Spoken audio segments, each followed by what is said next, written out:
In the time before history, it is said the valley of Nepal was once a great lake called Nagarad. On the lake, an island. On the island, an eternal flame. To the lake came Manjushri, a Buddhist prophet and forerunner of the Lord Gautama Buddha. With his sword, he cut the mountains. The lake drained, and Manjushri crossed over to the Lotus Island, where he knelt and prayed. Perhaps legend is only the dream of memory. Geology indicates the valley was once a lake.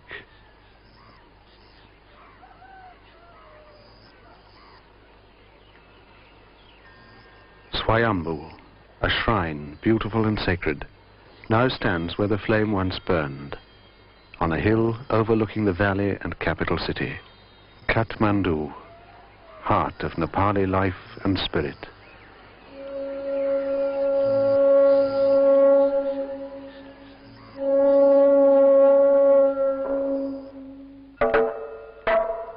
Of the first people in the age of stone and copper, almost nothing is known.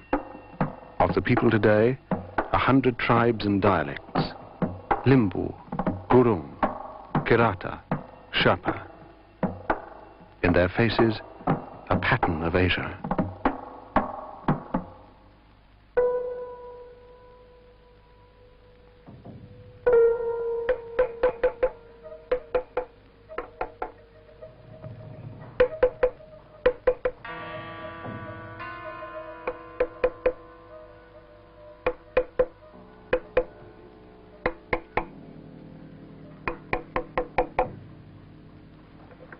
Tulsi Kumar is of the Newar, the people of the valley, the artisans of Nepal.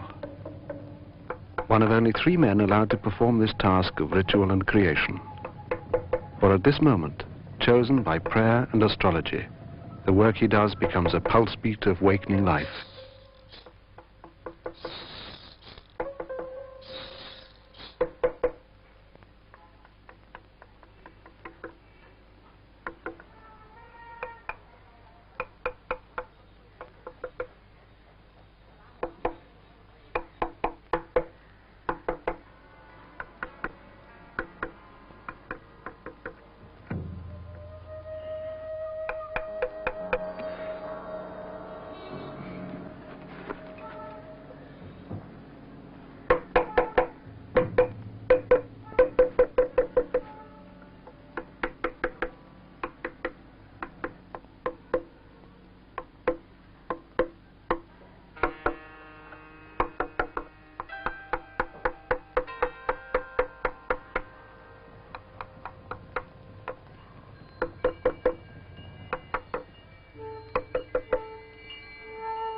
Tulsi Kumar is a living link with his ancestors and the work they did 300 years before, when the Malla dynasty began the great age of temple architecture.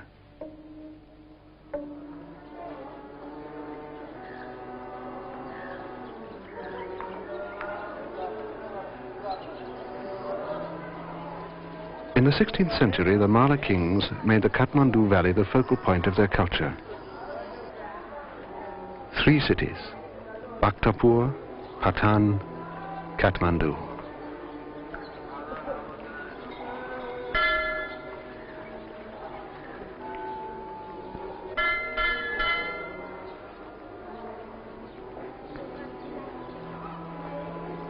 Nyatapola, a 5-story pagoda, the tallest in the valley. The Golden Gate of Bhaktapur, one of the most intricate and lovely shrines in all Asia. But palaces of clay and wood cannot stand forever.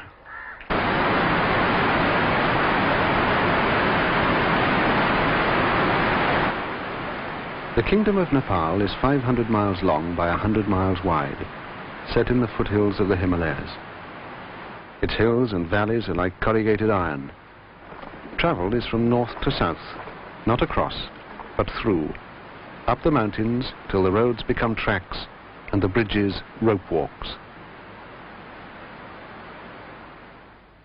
A country of geographical extremes where the climate and monsoon erode even the face of the mountains. So, in the 20th century, survival and restoration for a commercial and completely modern contrast, tourism. The first temples to be restored were in Bhaktapur, the most medieval of the three valley cities. In 1968, the Federal Republic of Germany offered an external aid project to Bhaktapur, initially to supply the city's first sanitary and sewage systems. But temple restoration became part of this, and the birth of something far greater. Another temple in drastic need of attention on the northern edge of the valley, Changunarayan. The temple of Changunarayan is one of the most important temples in the valley. It's a complete unit in itself, sitting on top of this hill. The whole area is surrounded by a marvelous collection of very old and very important stone sculptures. John Sanday, head of the UNESCO mission working in Nepal. These statues are some of Nepal's earliest stonework. They date from the first kings, and although they have endured since 200 AD, John Sanday has found problems that are 20th century and typically Western. One of our major problems here is the question of theft. Because the statues are just lying around in the open, we feel that they are so important that they should be given proper protection. Under our latest program, we're hoping to try and organize Changunarayan into one of our special conservation areas and carry out fairly detailed repairs to not only the buildings, but also establish a good and secure museum for some of the more important statues. The temple itself is in reasonable condition. The main problems have always been the protection of the roofs against vast outbreaks of grass, and these tend to attract moisture, and this moisture then rots the timber, and eventually the structure is damaged and the roof collapses. However, because this is such an important shrine, it's been possible for the local people to maintain the temple in fairly good condition.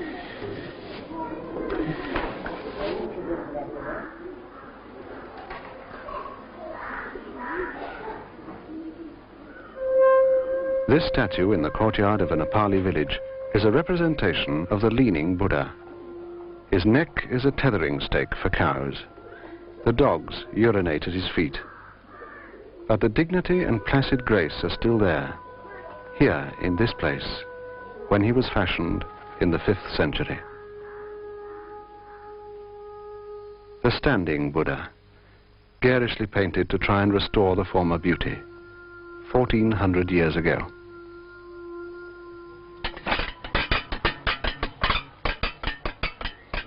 The wheel spins and the prayers ascend. The people move clockwise, always clockwise, around the stupa. Their prayers are spoken, written on flags, and spun on the wheel. Prayer is physical and visible, and part of their lives since birth.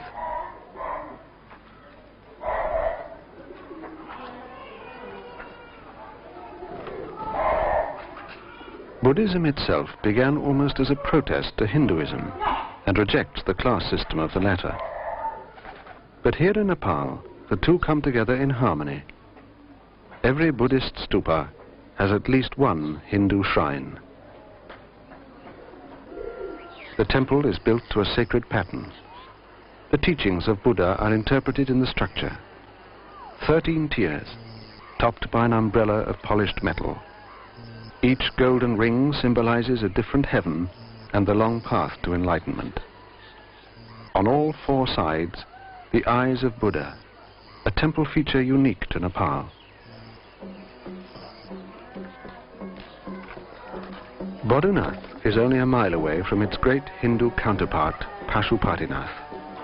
But the casual blend of religion goes on today as it has always done.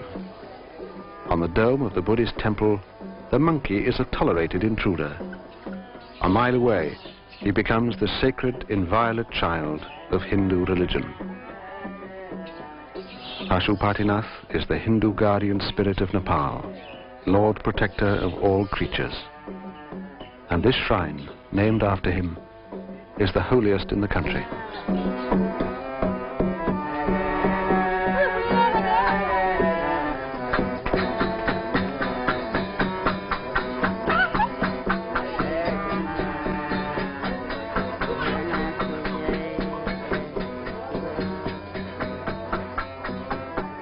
Hinduism has no set creed or founder, apparently no final truth or revelation.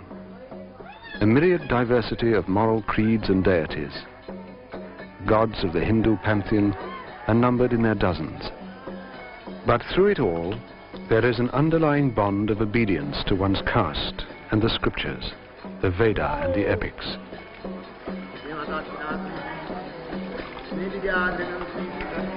The Bagmati River, created by Manjushri when he cut the mountains, is now a sacred Hindu river. The pilgrims come to wash in the holy water. The ashes of the dead are cast from its banks. Nowhere else is there such a blend of people and animals, art and architecture, all in the spirit of religion. Every hill, every river and geographical feature is a reason to create a shrine and offer a prayer. The objects of religion seem to outnumber the people who pray before them.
The people of the valley are the Newar, the artisans of Nepal. And for these men, the day begins with a 7-mile walk to work. Their forefathers built the temples, and now, under a bold new UNESCO plan, the wheel has turned full circle, and the Newari craftsmen are being encouraged to take up the work of their ancestors. Work is the temple of the Hanuman Doka, the ancient royal palace of Nepal, and the greatest temple of the Malla dynasty. Before they enter the palace, they offer a prayer to Hanuman himself, guardian outside his temple, his face so terrible it cannot be seen.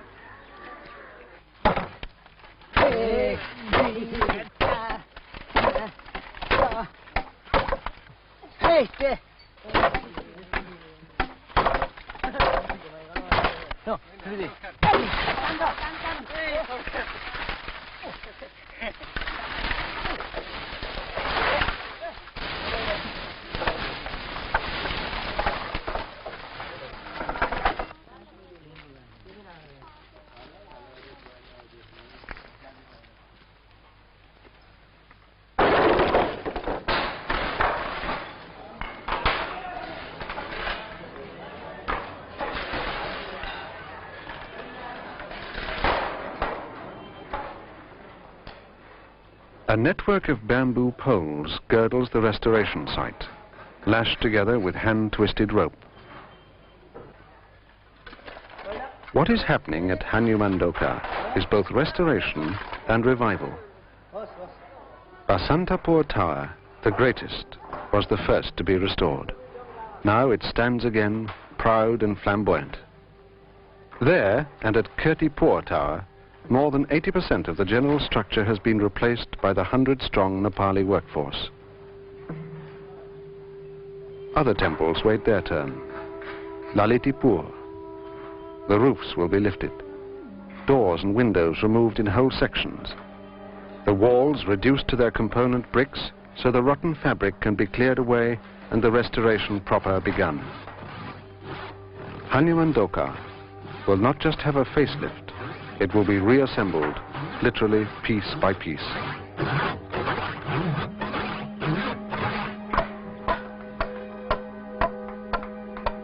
As the Newari rebuild the temples, there is nothing between them and the craftsmen of 3 centuries before. All their tools are handmade, blessed and purified, and used only for the work in hand.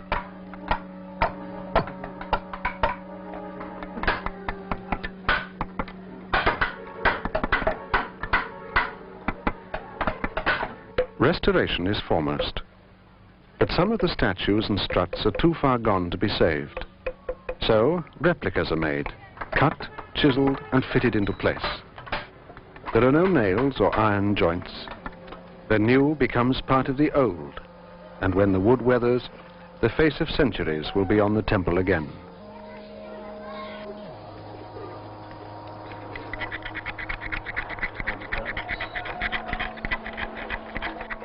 Concentration and patience for the painstaking work of restoration.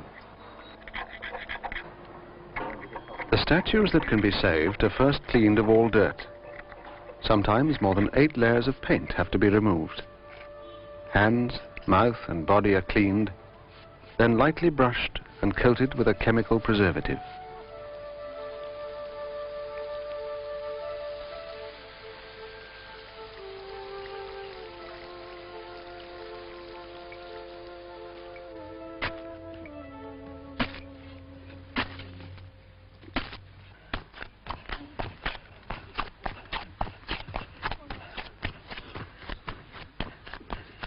The temple bricks are of a special type called talaya. The technique of making them to exactly the same color and shape had to be learned again. UNESCO research finally pinpointed an area in a paddy field where the quality and chemical analysis of the clay were identical.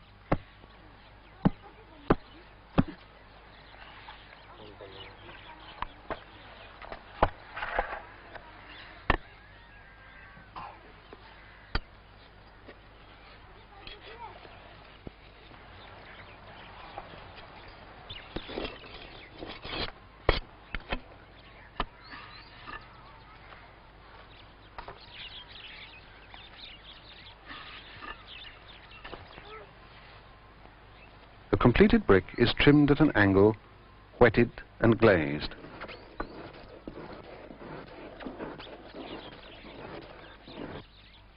The bricks are then fired in an open-air kiln and laid out in stacks ready for use. This is how every temple in the valley must have begun, born of clay and the heat of the sun. The work will continue till all the temples stand as they did.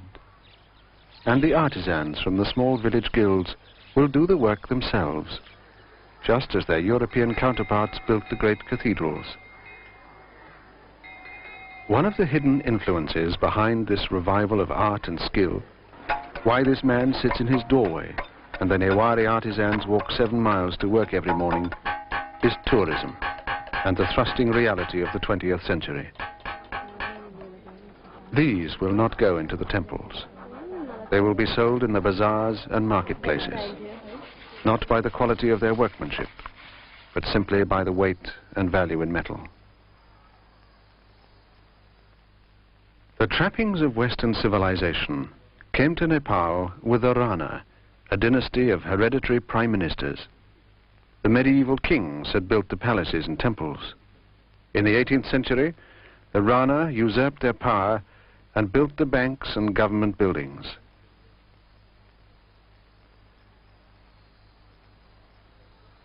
Their 200 years of dominance ended in 1950, and Nepal was opened to the outside world.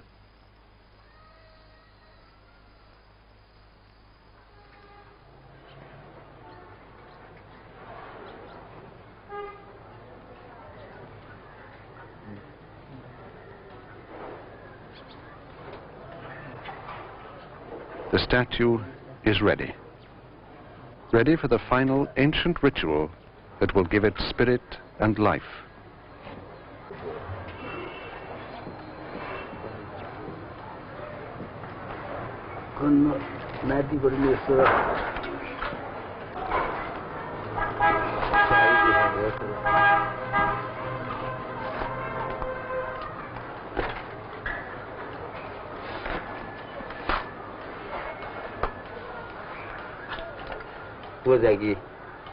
Tulsi Kumar must bless his carving.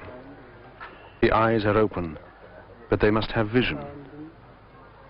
Tika, fire, rice and prayer, the ceremony of puja.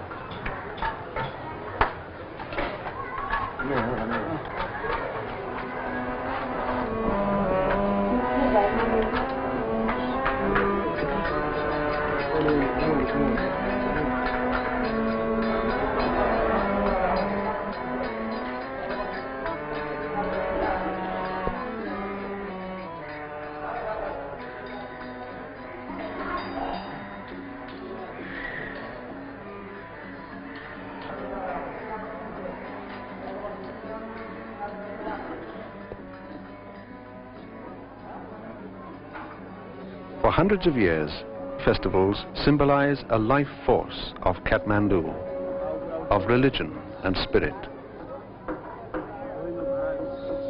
But how far can European materialism change a society whose values are not born of gain? Not while the temples stand, for the flickering lights remind of another flame burning on an island in the lake of Nagarad, of when the waters fell and the temples rose in the valley of the sacred fire.